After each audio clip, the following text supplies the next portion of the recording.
வீட்டில் இட்லி மாவு இல்லையா அப்படின்னா ஒரு நாளைக்கு இந்த மாதிரி ட்ரை பண்ணி பாருங்கள். ஸ்வீட் பொட்டேட்டோ வாங்கினா இந்த மாதிரி கண்டிப்பாக ட்ரை பண்ணி பாருங்கள். ஸ்வீட் பொட்டேட்டோ ரவா தோசை தான் செய்ய போகிறோம். Simple and tasty and healthy rava dosa தான் செய்ய போகிறோம். வாங்க எப்படி பண்ணுறதுன்னு பார்க்கலாம். முதல்ல நாம் கிழங்க நல்லா அவிச்சு எடுத்துக்கலாம். 10 to 15 நிமிஷம் இட்லி பாத்திரத்தில் வச்சா வெந்துடும்.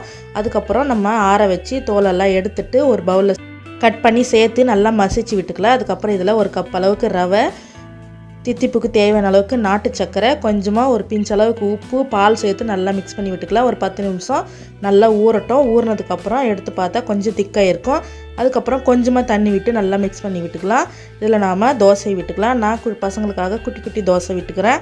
நம்ம அதில் ரவை சேர்த்துருக்கிறதுனால வேகிறதுக்கு கொஞ்சம் டைம் எடுக்கும். கொஞ்சமாக எண்ணெய் தெளித்து விட்டுட்டு ஒரு 2 நிமிஷம் அப்படியே மீடியம் ஃப்ளேமில் இந்த பக்கம் திருப்பி போட்டு வேக வச்சு எடுத்தால் sweet potato rava dosa ready ஆகிடும். பிடிச்சிருந்தால் லைக் பண்ணிவிட்டு நம்ம சேனலை மறக்காமல் சப்ஸ்கிரைப் பண்ணிக்கோங்க.